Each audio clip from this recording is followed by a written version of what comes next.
तालिबानी चंगुल से कैसे भारतीयों को निकाले मोदी अपने इस डोभाल दांव से। अब इस बात को समझना किस लिए जरूरी है कि दरअसल ये माना जा रहा है कि मैक्सिमम भारतीयों को वहां से निकाला जा चुका है। न सिर्फ भारतीय बल्कि जो अफगानिस्तान में जो सिख, हिंदू और बौद्ध हैं, उनको भी निकाला जा चुका है। ये कैसे संभव हो पाया? जानकारी के मुताबिक अजीत डोभाल लगातार भारत के जो राजदूत वहां थे, उनके संपर्क में थे और 12 तारीख से एक प्रक्रिया शुरू हो गई थी। जब ये लगने लगा था, सोचिए 15 अगस्त को एकाएक अमेरिका वहां से भागा और तालिबान के कब्जे में आ गया।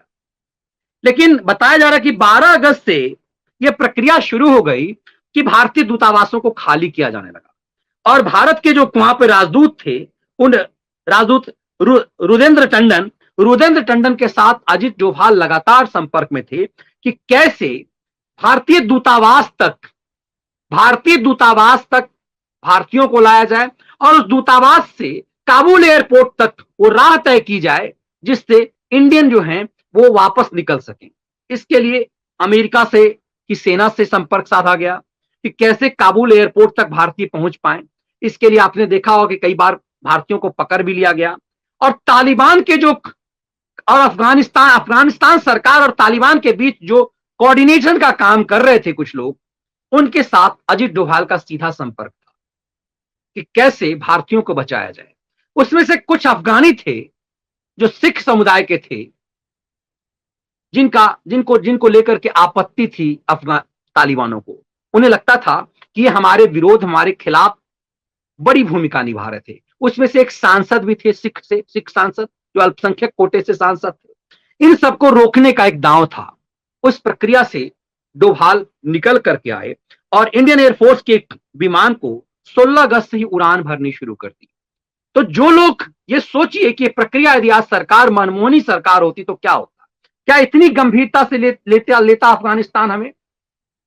क्या तालिबान इतनी गंभीरता से लेता? यदि बालाकोट नहीं किया होता आपने तो इतनी गंभीरता से आपको लेता नहीं। इस पूरी प्रक्रिया में देखा गया कि कैसे तालिबान के चंगुल से भारतीयों को निकाला गया। न सिर्फ भारतीयों को बल्कि अफगानिस्तानी हिंदू और सिखों को भी। इस पूरी प्रक्रिया से आप इसे बेहतर समझ पाएंगे कि कैसे अजीत डोभाल एक रिटायर्ड व्यक्ति को, लगभग 80 की उम्र के होने वाले अजीत डोभाल को प्रधानमंत्री ने इतनी महत्वपूर्ण जिम्मेदारी क्यों दी है और वो कैसे निभा रहे हैं सब चीजें। वो आईबी के प्रमुख थे, रिटायर हो चुके थे। उस रिटायर व्यक्ति में, घर में बैठे व्यक्ति में मोदी ने क्या ढूंढा? यही होता है कि आप किसका कैसे इस्तेमाल करते हैं। हर चीज आपको नहीं करना है। आप एक जब नेता हैं तो आप किसको क्या जिम्मेदारी देते हैं, ये महत्वपूर्ण है। 370 हटाने में सिर्फ नरेंद्र मोदी और अमित शाह की भूमिका नहीं है, उसमें अजीत डोभाल उस प्रक्रिया को अंजाम तक कैसे पहुंचा दिए, ये डोभाल नीति है।